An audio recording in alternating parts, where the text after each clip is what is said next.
Tarde, a paz do Senhor, hoje, dia 25 de outubro de 2020, e que nós, domingo, né? Então a gente fala duas vezes, amanhã e também na tarde. Estamos mais uma vez falando da palavra do Senhor, lendo um pouquinho, aprendendo, pensando e depois colocando a nossa casa, a nossa família na presença do Senhor, orando pelos nossos queridos, pelo nosso lar, pelos nossos filhos, netos, marido, esposa, sobrinhos, e tudo isso na presença e no poder de Deus, em nome de Jesus, porque se Deus é por nós, quem será contra nós, né? Então Deus já estabeleceu, já ordenou, e esse domingo já é uma realidade sobre a tua vida, sobre a tua casa e sobre a tua família, em nome de Jesus. Estamos lendo a palavra do Senhor no livro de Mateus, né? Mateus falando sobre as bem-aventuranças, começamos falando sobre as bem-aventuranças e agora estamos falando sobre o início, né? Porque até aqui, até as bem-aventuranças, Mateus capítulo 5, do versículo 1 a 12, nós falamos do caráter cristão, né? Da natureza de Cristo em nós, da mente de Jesus Cristo se manifestando sobre nós. Não muito ainda através de nós, mas sobre nós, né? Então precisa ter um alicerce, um fundamento, para que nós possamos expressar.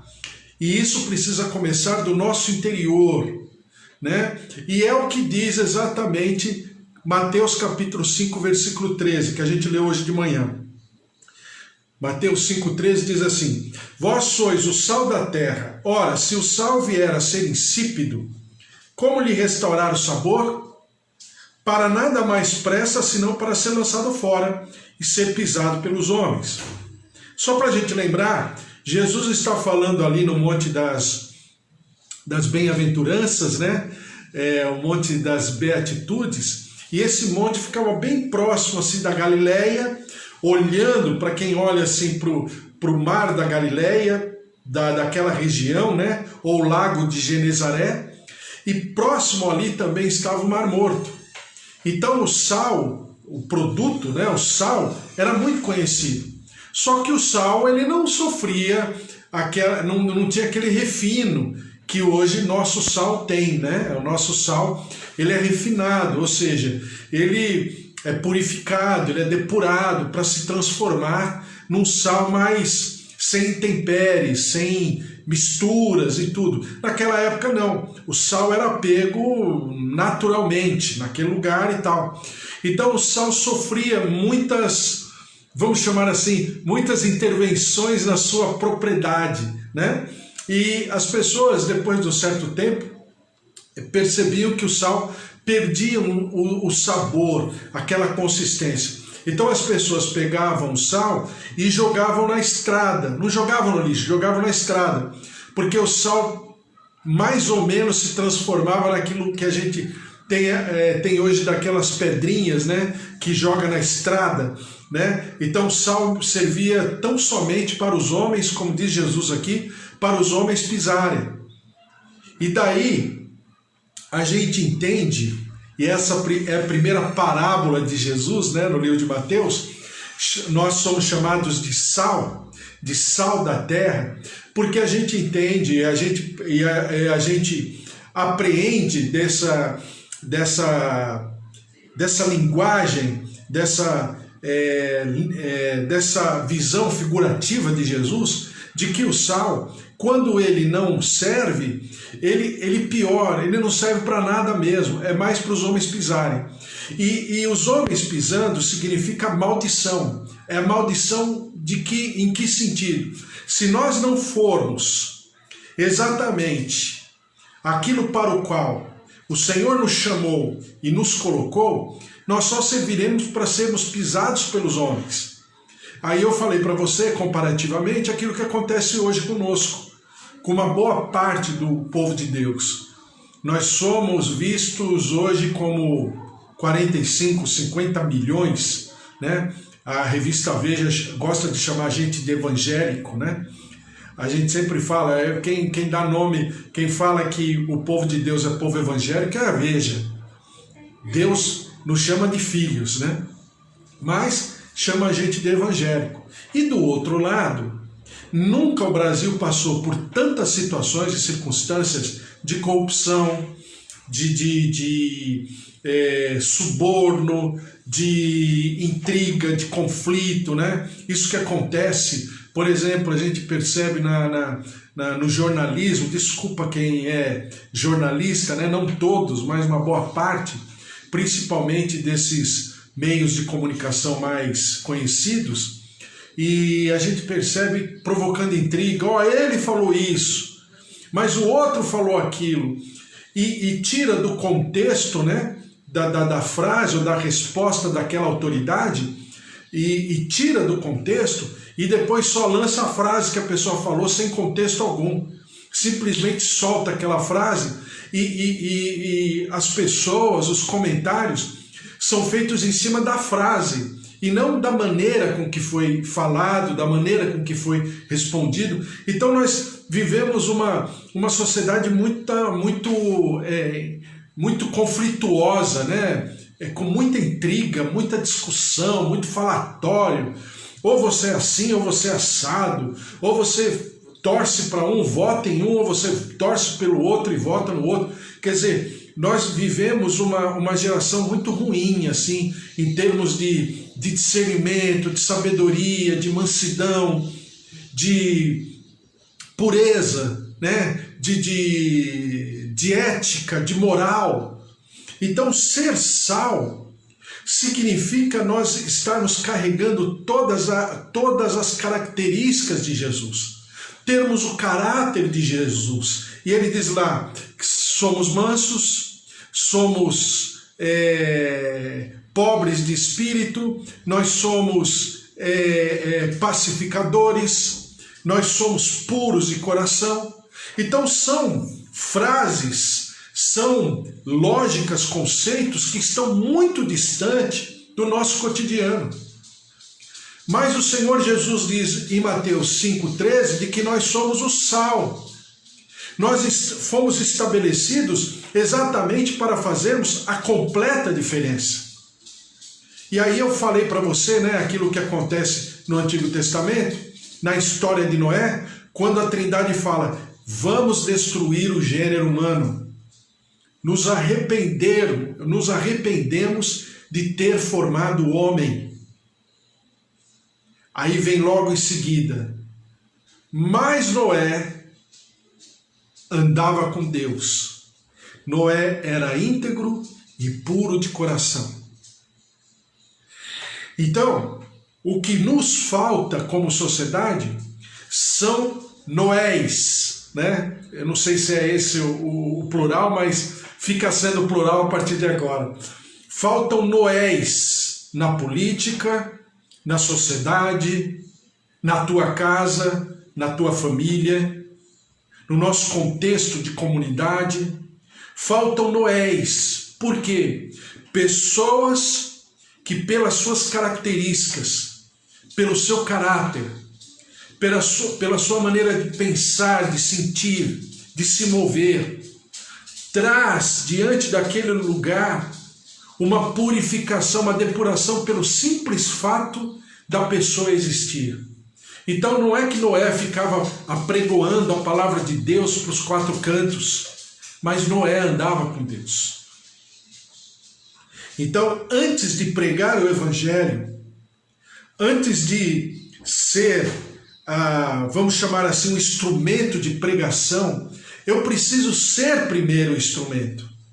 Eu preciso estar alterado e transformado. Porque é exatamente isso que fala do versículo 14 ao versículo 16 de Mateus. Diz assim, Mateus 5, do versículo 14 em diante, diz: Vós sois a luz do mundo, e não se pode esconder a cidade edificada sobre o monte, nem se acende uma candeia para colocá-la debaixo do alqueire, mas no velador, e alumia a todos os que se encontram na casa. Assim brilhe também a vossa luz diante dos homens, para que vejam as suas boas obras e glorifiquem ao vosso Pai que está nos céus. Então, após eu ter passado pelas bem-aventuranças, após eu me enxergar completamente constituído a ser um cidadão dos céus, né? Através das 10 bem-aventuranças, e eu me sentir feliz com aquilo, eu me alegrar com aquela condição de me sentir um cidadão do céu, de andar como cidadão do céu, de ser um súdito no reino desse Rei dos Reis e Senhor dos Senhores.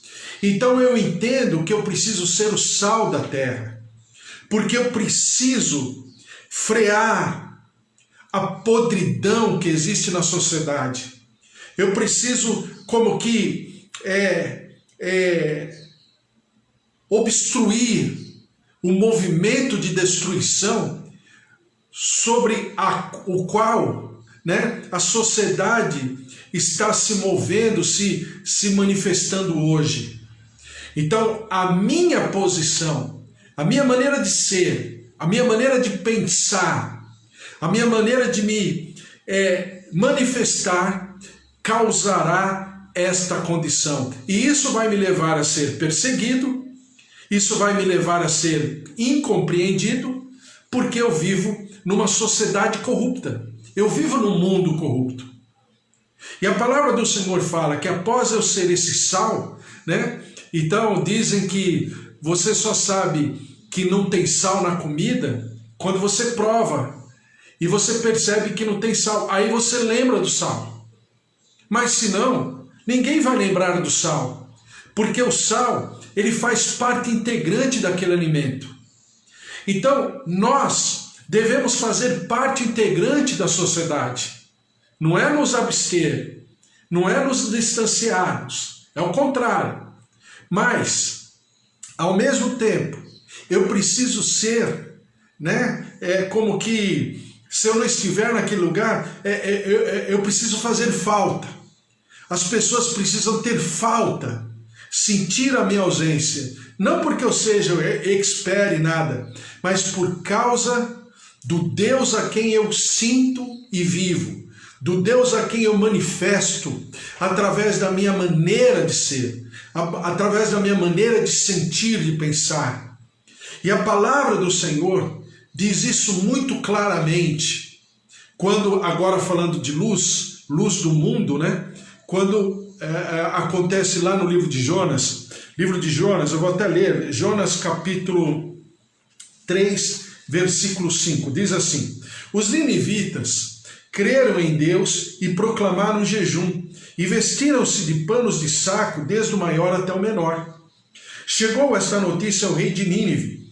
Ele se levantou, tirou de si as vestes reais, cobriu-se de pano de saco e assentou-se sobre cinzas, e fez-se proclamar e divulgar em Nínive, por mandado do rei, e seus grandes, nem homens, nem animais, nem bois, nem ovelhas, provem coisa alguma, nem os levem ao pasto, nem bebam água, mas sejam cobertos de pano, de saco, tantos os homens como os animais, e clamarão fortemente a Deus, e se converterão, cada um do seu mau caminho e da violência que há nas suas mãos. Quem sabe se voltará Deus e se arrependerá, e se apartará do furor da sua ira, de sorte que não pereçamos? Viu Deus o que fizeram, como se converteram do seu mau caminho, e Deus se arrependeu do mal que tinha dito lhes faria, e não o fez. Então, tem toda a história de Jonas, que Jonas não queria ir para Nínive, né?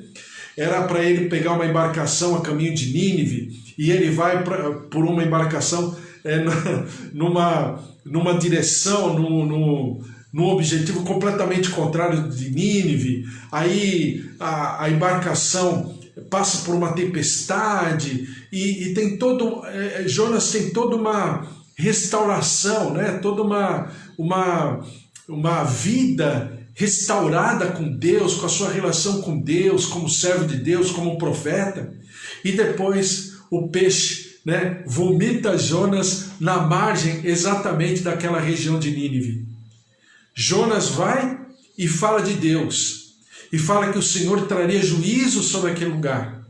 E aí, Nínive e toda a região se converte, se arrepende e busca o Senhor em espírito e verdade. E aí o Senhor se arrepende do que havia falado. E lógico que Deus sabe de todas as coisas. E aí o Senhor poupa aquela cidade, poupa aquela região e traz alívio e traz bênção, e aquele povo, conjuntamente com seu rei, foram poupados e foram abençoados pelo Senhor por causa da pregação de Jonas. Então, claro que o evangelho tem que ser pregado, mas para ele ser pregado, inicialmente, ele precisa ser vivido. Ele precisa estar incorporado na minha maneira de ser, na minha maneira de me comportar, de me manifestar. E eu percebo que às vezes a gente passa desapercebido ou pula etapas, né? Salta degraus, indo para um degrau à frente e esquece do anterior, que eu deveria ter vivido, aprendido, me desenvolvido, me capacitado diante do Senhor. E não apenas, eu não digo aqui de uma capacidade teórica, de um movimento, de um estudo, não. Eu estou falando da minha vida, da minha natureza que precisa mudar, da minha natureza que precisa ser transformada pela ação do Espírito Santo na minha vida. É exatamente isso que o Senhor Jesus fala em sermos sal da terra e luz do mundo. Por quê? Porque quando Jesus faz de maneira parabólica, né? E a gente vê nos outros evangelhos até uma parábola específica a respeito disso. Por quê? Porque o Senhor Deus está preocupado, em primeiro lugar, causar um efeito em nossa vida. Então, quando a gente fala que o Brasil hoje tem 40 milhões, sei lá, 50 milhões de protestantes ou de evangélicos, essas pessoas, ou esse evangelho, ele está muito mal distribuído, muito mal ensinado, ou então muito mal vivido. Porque nunca se viveu tanta tragédia, tanta destruição, como nós estamos vivendo nos nossos dias. Por quê? Distância de Deus, falta de Deus, falta do Senhor enxergar ali como enxergou em Noé, como enxergou em Jonas e outros servos de Deus, né? Como Elias no tempo lá de Jezabel e Acabe, que fez a diferença, como enxergou em Mordecai e Esther, né? No trono de Assuero, né? Diante do livro de história, o Xerxes, né? E por causa deles houve uma diferença, houve uma alteração, houve uma transformação. Esses homens e mulheres foram instrumentos de Deus para alterarem, para transformarem, para serem instrumentos de exortação, de edificação, de conforto, de consolo. E essa condição hoje está sobre nós. Então não é apenas o pregar. Claro que é maravilhoso pregar, mas em primeiro lugar eu preciso viver. E essas 7 bem-aventuranças que estão elencadas, né? É só você entrar lá no YouTube, escrever Rubens de Sá e tal, tem lá Mateus capítulo 5, todas as bem-aventuranças e tudo. Então você percebe o quê? Que nem sempre eu estou tão assim, tão manso, ou tão puro de coração, ou tão humilde de coração, né? Nem sempre eu sou tão misericordioso assim, e isso é para mim um ponto de honra. Eu preciso viver a natureza sobre a qual eu me propus, né, ser transformado, que é a natureza de Jesus Cristo. A Bíblia fala que eu tenho a mente de Jesus Cristo. E o que é ter a mente de Jesus Cristo? É viver a mesma natureza, ter os mesmos sentimentos, ter os mesmos pensamentos, ser invadido pelo mesmo amor, pela mesma compaixão, pela mesma misericórdia, pela mesma palavra e pelo sentimento de reconciliação que norteou todo o ministério de Jesus Cristo, e assim precisa ser sobre a minha vida, sobre a minha maneira de ser, sobre tudo aquilo que eu faço, que eu vivo, que eu tenho. Então você tem hoje cristãos que são tão parecidos, né? E olha que ser diferente causa problema. Então eu tenho que ser parecido.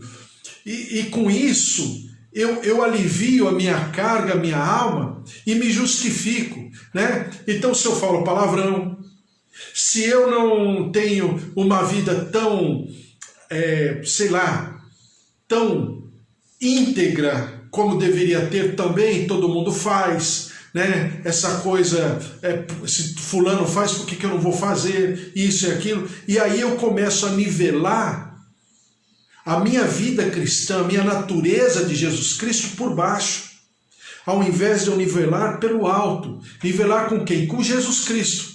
Lembram-se de um livrinho, né, que muito conhecido, best-seller aí por décadas, que se chama Em Meus Passos, o que faria Jesus, né? Por quê? O que faria Jesus no meu lugar? Como Jesus procederia? Será que ele seria assim tão conivente com tudo que está acontecendo?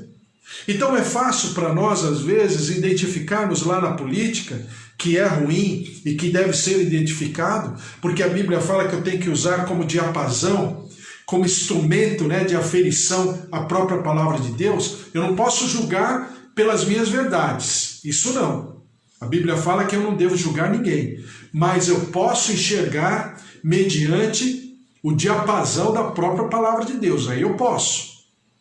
E aí quando a gente percebe, na política, por exemplo, servos de Deus, homens de Deus, mulheres de Deus, que fazem atrocidades, e aí as pessoas falam, que evangelho é esse? Né? Então você tem político crente preso, político crente sendo investigado, política crente que até matou marido, e uma série de coisas. E depois fala o que significa ser sal da terra e luz do mundo.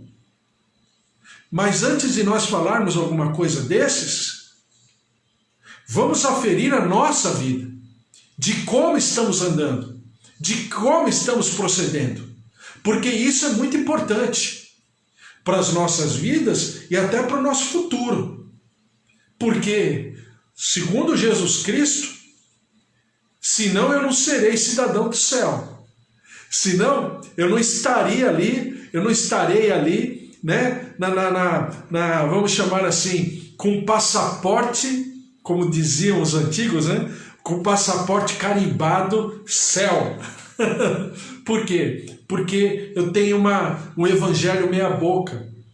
Porque eu vivo um evangelho meia sola, né? Mas Deus conhece o meu coração. Isso aí não existe no evangelho.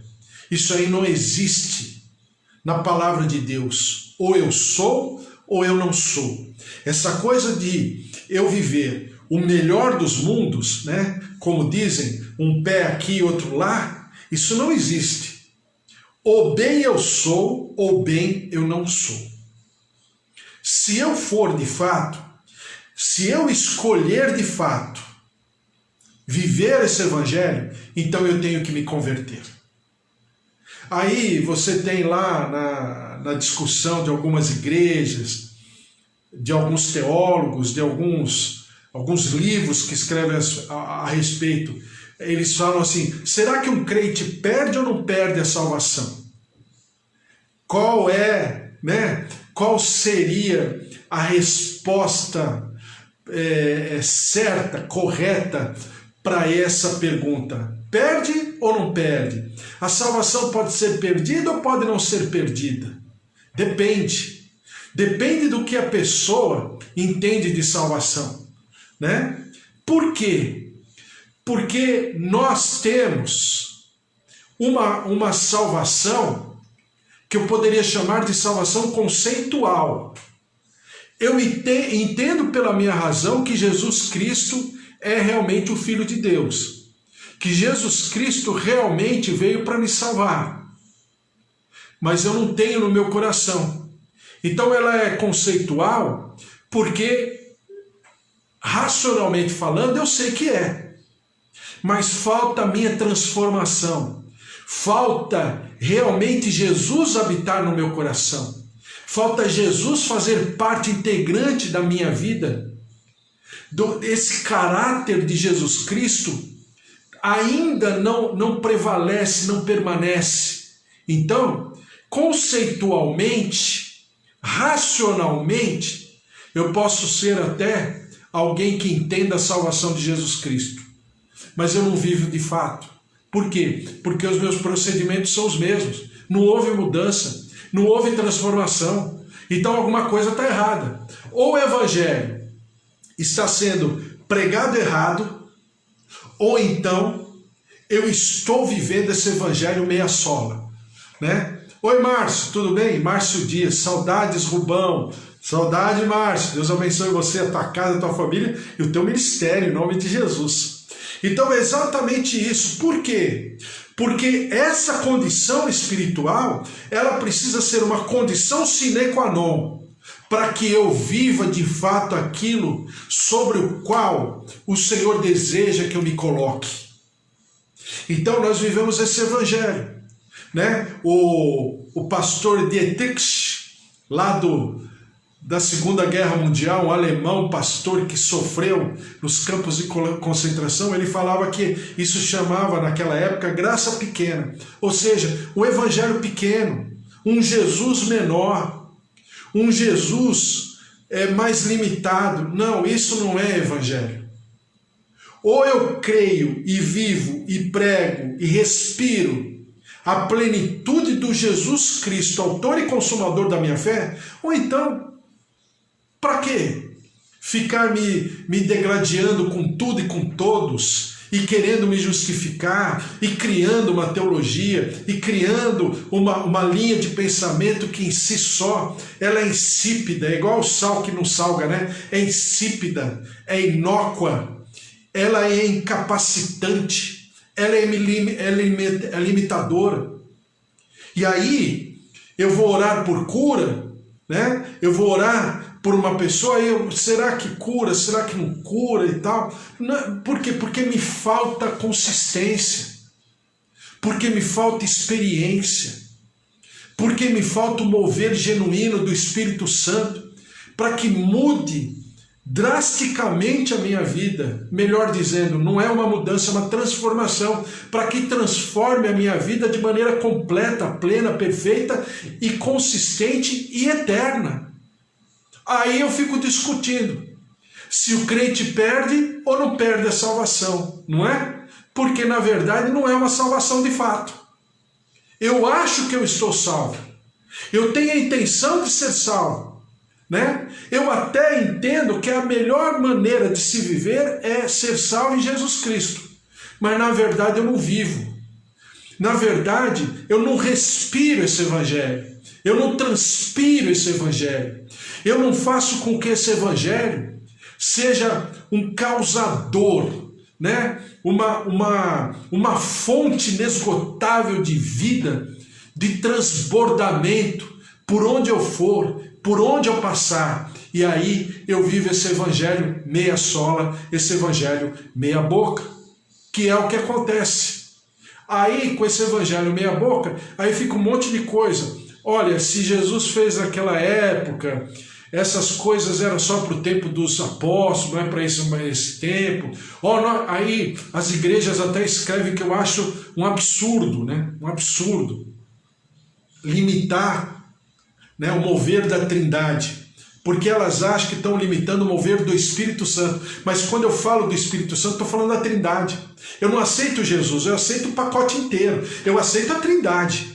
Quando eu aceito Jesus como meu Senhor e Salvador, eu estou aceitando o Espírito Santo e estou aceitando Deus Pai, não é verdade? Eu não tenho como desassociar Jesus Cristo do Espírito Santo e do Deus Pai. Tem alguma coisa errada. Porque é uma unidade composta, mas é uma unidade. Então, quando eu aceito o Filho, eu aceito o Espírito, eu aceito o Pai. E aí as pessoas ficam conversando, elucubrando lá, falando assim, olha, mas essas coisas eram para aquele tempo, não é para esse tempo. E aí cria uma série de normas que estão, na verdade, justificando a limitação das pessoas. E aí, porque são limitados, eles se justificam limitando a Trindade, limitando o mover do Espírito Santo. E aí fica esse evangelho que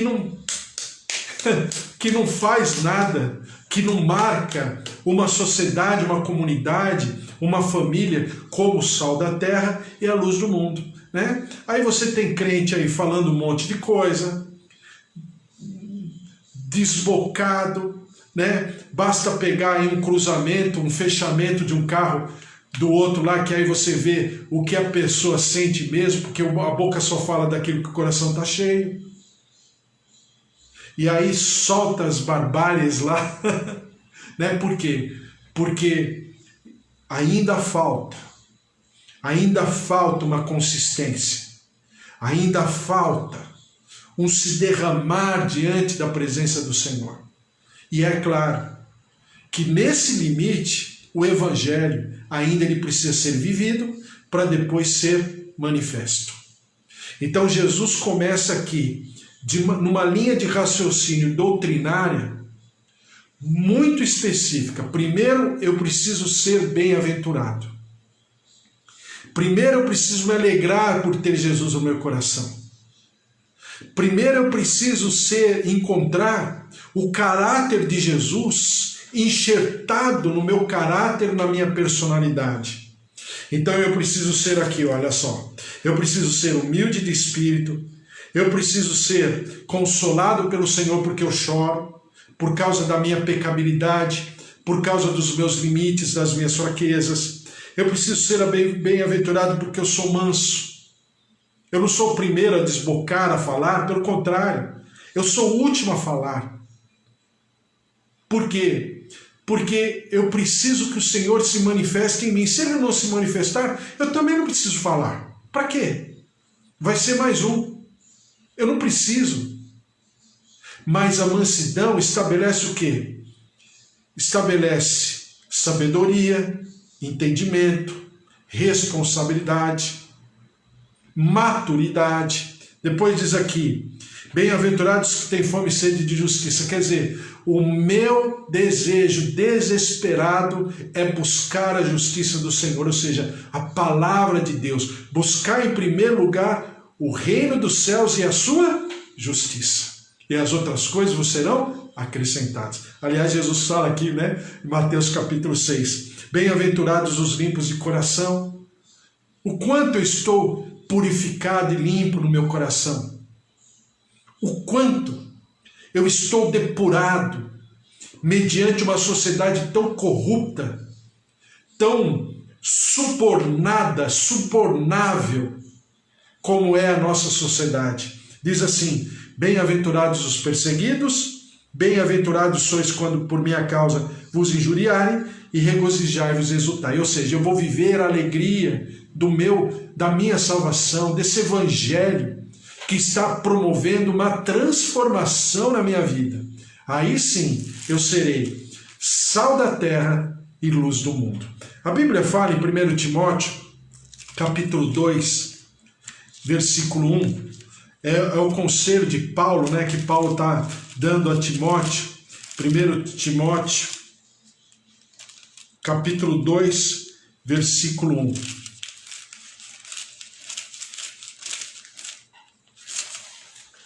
Diz assim, antes de tudo, pois, exorto que se use a prática de súplicas e oração. Antes de tudo, primeira coisa, súplica e oração por quem? Por mim mesmo.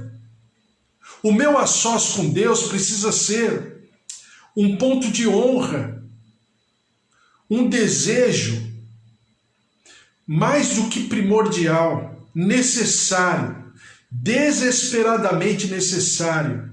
Antes de tudo, súplica e oração, intercessões, ações de graça em favor de todos os homens. Claro, depois em favor de todos os outros. Mas em oração e clamor, pedindo ao Senhor que me dê discernimento, sabedoria, entendimento, uma maneira de falar, de me expressar. Depois diz assim, em favor dos reis, de todos os que se acham investidos de autoridade, para que vivamos vida tranquila e mansa com toda piedade e respeito. Isto é bom e aceitável diante de Deus, nosso Salvador, o qual deseja que todos os homens sejam salvos e cheguem ao pleno conhecimento da verdade.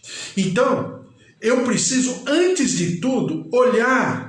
É aquilo que Isaías fala em Isaías capítulo 6. Primeiro ele se enxergou, sou um homem de impuros lábios. Depois ele diz, e habito no meio de um povo de lábios impuros. Vou perecer, porque eu vi a glória de Deus. E aí vem a voz do Senhor falando, não temas. E aí vem o anjo do Senhor e toca a boca de Isaías com uma tenaz. E aí a Bíblia fala que ele é liberto, ele é purificado das suas transgressões. E aí a Trindade pergunta, eis a situação do nosso povo. A quem enviaremos? Quem irá por nós? E Isaías fala, eis-me aqui, envia-me a mim. Então, você entendeu? Cada coisa no seu devido lugar. Primeiro eu, depois aqueles que estão ao meu redor. Primeiro, eu sou sal, uma influência interior, uma influência interna. Depois, uma influência exterior. Depois eu serei luz. Porque a luz, ela atrai. A luz protege. A luz dissipa a escuridão, as trevas. E outras palavras, a luz dissipa a dúvida. A luz dissipa a incapacidade. Aí você vai falar, poxa, mas a Bíblia fala que Jesus também é a luz do mundo. Não é que ele também é a luz, ele é a origem da luz. Ele é a luz. Nós somos a luz porque refletimos a luz de Jesus Cristo. A exemplo do sol. A Bíblia não fala que o Senhor é o sol, a verdadeira estrela da manhã, ou o sol da justiça. Por quê? Porque ele tem luz própria. Ele é o único ser que tem luz própria. E nós temos uma luz porque refletimos a luz do Senhor. É como um planeta, é como a Lua. A Lua tem luz própria? Não, mas a Lua ilumina? Com certeza. Por quê? Porque ela reflete a luz do Sol. Então a mesma coisa nós. Aliás, das sete, dos 7 nomes, vamos dizer assim, de Jesus, eu sou a porta, eu sou o caminho, de João, né? Eu sou o caminho, a verdade, a vida, enfim. Os 7, as 7 manifestações de Jesus lá em João, no livro de João, de todas, a única que nós somos chamados iguais a Jesus é a luz. Nós somos luz do mundo. Por quê? Porque refletimos a luz de Jesus Cristo. Então, é uma tarefa maravilhosa. Em primeiro lugar, nós nos depurarmos. A Bíblia fala que nós devemos buscar a santificação, sem a qual nós não veremos ao Senhor. Buscar a santificação é exatamente isso. É um exercício, é um desejo, é uma decisão, é uma convicção. Eu quero viver, eu quero ser cidadão do céu. Eu preciso me converter a cada dia, cada vez mais.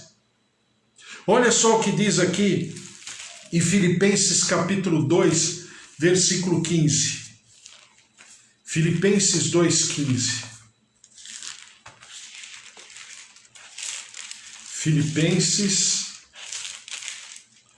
2,15. Diz aqui, um pouquinho antes, eu já vou terminar. Filipenses capítulo 2, versículo 12, diz assim: assim, pois, amados meus, como sempre obedecestes, não só na minha presença, porém muito agora, na minha ausência. Ou seja, integridade e retidão. Retidão é quando eu mostro para os outros, eu sou luz do mundo. Integridade, quando eu não mostro para ninguém. mas na ausência de todos, eu sou exatamente a mesma pessoa. Eu não mudo, eu não tenho uma cara, eu não tenho uma... Como é que fala? Eu não tenho uma aparência, eu sou de fato aquilo que eu digo que eu sou, né? Então diz aqui, desenvolvei a vossa salvação com tremor e temor, porque Deus é quem efetua em vós tanto querer como realizar. Então é o Espírito Santo que nos ajuda. É o Espírito Santo que, se nós quisermos, ele colocará esse desejo no nosso coração. E diz assim, o querer como realizar segundo a sua boa vontade. Fazei tudo sem murmurações nem contendas, para que vos torneis irrepreensíveis e sinceros, filhos de Deus inculpáveis, no meio de uma geração pervertida e corrupta, na qual resplandeceis como luzeiros do mundo. Então, nós somos luzeiros do mundo. Não é assim que as pessoas dizem, que a gente vê quando a gente anda de avião, né? Quando a gente está ali no avião e que o avião ele está taxiando ali para poder pousar. O que diz lá? O que os protocolos dizem da aviação, né? Que aquela estradinha lá, ela precisa estar iluminada para justamente trazer uma visão segura ao piloto e o piloto pousar com a aeronave com segurança. É exatamente o que nós somos. Nós somos luzeiros do mundo. E se o Brasil está assim, se de um lado ainda existem luzeiros, do outro está faltando luzeiros. Existem luzeiros porque o nosso país não está totalmente perdido. Porque existe uma solução. Se nós nos derramarmos diante do Senhor, buscarmos ao Senhor em espírito e verdade, buscarmos e clamarmos, como nós estamos fazendo nesses dias, que estamos em jejum, né? Pelas eleições municipais, pelo final do ano, pela nossa vida, pela nossa casa, nossa família, por essas situações de pandemia, e nós estamos em jejum. Então, nos derramarmos como nação brasileira, como povo brasileiro, e nos arrependermos dos nossos pecados, e o buscarmos, pedindo perdão da nossa transgressão, da nossa iniquidade, com certeza haverá solução para o nosso país. A solução não é o próximo presidente, a solução não é o salvador da pátria, como no tempo de Jesus, né? O povo ficou até desanimado, frustrado, porque o Senhor Jesus começou o seu discurso: arrependei-vos, pois está próximo o reino dos céus. Né? E aí o povo falou, pronto, vamos ser libertos do Império Romano. E aí Jesus fala, o meu reino não é daqui.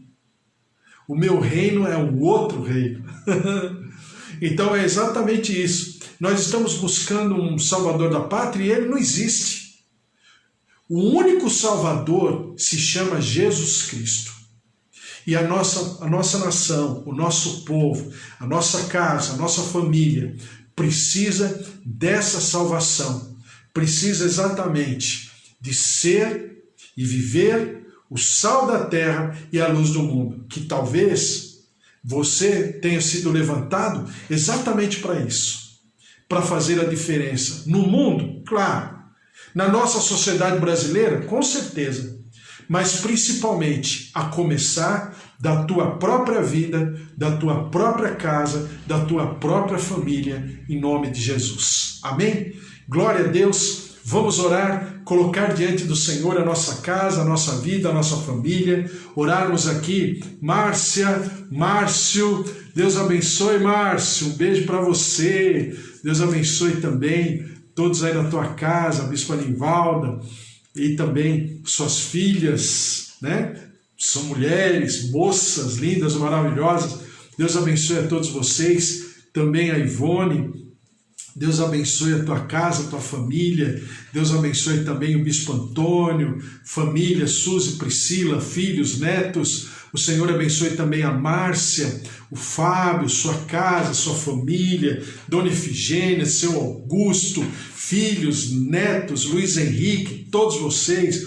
toda a família, toda a casa de vocês, a Eva também, filhas, maridos, netinho, né? Deus abençoe a todos também, a Cida, filhos, nora, Deus abençoe a Sônia, também a sua casa, a sua família, Kátia, sua casa, sua família, Joel, Josué, todos vocês, vamos nos colocar diante do Senhor, Magda também, Andréia, Deus abençoe, vamos colocar diante do Senhor nossa casa, nossa família, para que realmente nós vivamos uma sociedade, né, temperada com o sal da terra, com a luz do mundo, mas que nós sejamos também esse sal da terra e essa luz do mundo, em nome de Jesus. Amém?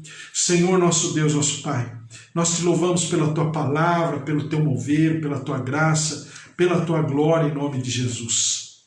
Dizem por aí, Senhor, que ninguém vai comprar um sal perguntando a marca do sal, porque o sal, ele veio para temperar, ele veio para salgar, ele veio para fazer a diferença, ele veio para trazer sabor.